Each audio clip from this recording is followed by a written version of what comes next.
Okay, later, the party's still going. Well, at least the reunion is. They were in Scotland. It's always a good thing when the vacation, right, makes it out of the group chat. LeBron James, many of the 2016 Cavaliers, they went across the pond. They had an epic golf trip to celebrate the 10-year anniversary of one of the greatest championships in NBA history. And when Richard Jefferson makes the trip, you know it's a party. So we can't all go to Scotland, right? But we can relive Game 7 together, right, Brian? Let's jump ahead to the fourth quarter. This is where things got good. The Cavaliers leading by 1. LeBron drives to the paint, finishes the floater. What do you remember about this? I just remember how the intensity of the whole fourth quarter was. Nobody could score. This was the Golden State Warriors and the Cavs, two of the best offenses of the day. Nobody could score. Yeah, and that's what Game 7, when the tired legs, you got to push through, right? That's the last basket that you said. That basket was the last basket the Warriors made. Both teams, they went scoreless for 3 minutes and 37 seconds in the fourth quarter here, which got us to this moment. Kyrie Irving misses the floater. Iguodala starts the fast break, goes up for the layup, but then you get this iconic moment and iconic call. Iguodala to Curry, back to Iguodala, up for the layup. Oh, blocked by James. LeBron James with the rejection. And then Kyrie gets to his spot, shoots the three, and nails it to put the Cavaliers up 3. Mike Breen said later this didn't get a bang because he thought that, there would be more shots made like this going down the stretch, but that just about does it. Completes the 3-1 comeback. Let's hear LeBron's legendary postgame response. Cleveland! This is for you! Ow!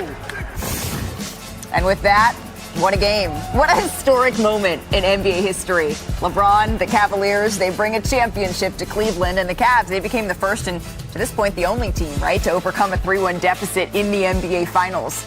38 other teams have tried, but only the 2016 Cavaliers were able to win it all. And our favorite bald champion, Richard Jefferson, went down memory lane, caught up with some of the key players in that 2016 Finals, as truly only RJ can. Amon Shumpert, Kevin Love.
I just look for Swift. Richard!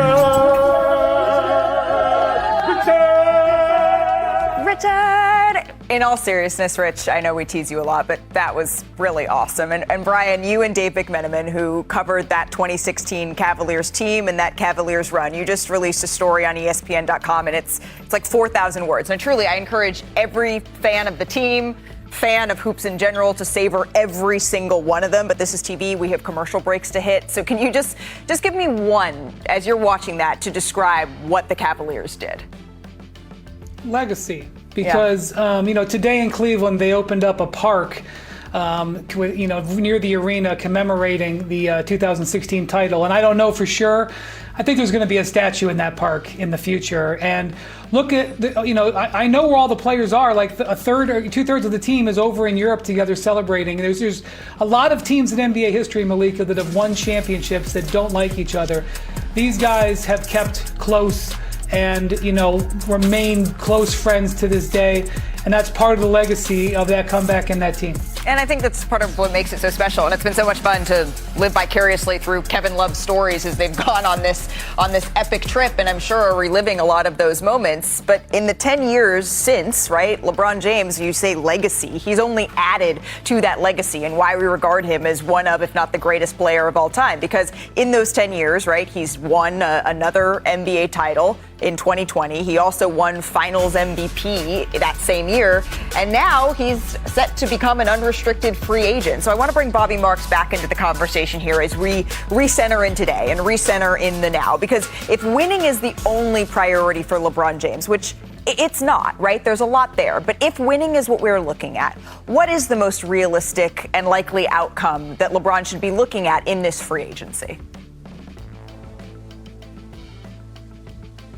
I think, Malika, when you look at it, he's got the option of certainly going back to the Lakers, and it's probably at a significantly more than what he could potentially go back or sign with another team here. When you look at, the landscape of free agency, there's two teams that have cap space. When you look at Brooklyn and Chicago, then there's basically everyone else, and we're not ready to put the Lakers up there because the best free agents are on their own team. When you look at LeBron James and Rui Hachimura and Luke Kennard here, so they're with an asterisk here, and there are wild cards out there. And I think we learned from last year, Milwaukee was a team that didn't have cap space, and all of a sudden they wave and stretch Damian Lillard, and they go out and sign Miles Turner here. So it's a fluid situation as far as who else has spending power. Right. But right now, the Lakers, I would think, are the team that basically could offer him the most.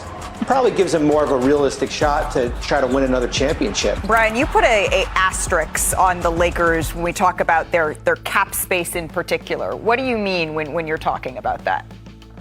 Yeah, because if the Lakers let their players that they had last year go, players like LeBron or Rui Hachimura or Luke Kennard, yeah, they have open cap space, but then they'd have to replace those guys' production and then go over and above that to actually improve the team. And look, the Lakers are not desperate. They won 53 games last year. They had a terrific, strong finish to the season. And if Luka Doncic doesn't hurt his hamstring, who knows what would have happened? Who knows what seed they would have had?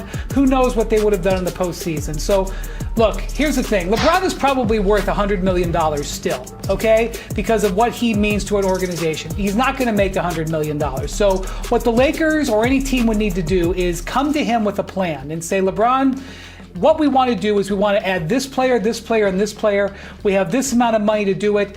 What do you think about taking this money? Bring LeBron into, not necessarily to pick the players, but bring LeBron into the process, and I think that's how you get him to stay engaged with the Lakers. And I just want to point out one more thing. I know we're looking at the landscape now. The offseason does not begin for another 10 days, okay, 11 days. There could be teams that open up cap space or open up opportunities to appeal to LeBron between now and then. And so there's no reason for LeBron to be in a rush. Go play some more golf in Europe and wait and see what the full menu is at the end of next week. It seems like the menu of that trip is just getting started, because when Iman Shumpert joins the party, then you know that things are only going to kick up, right, to another level and another level.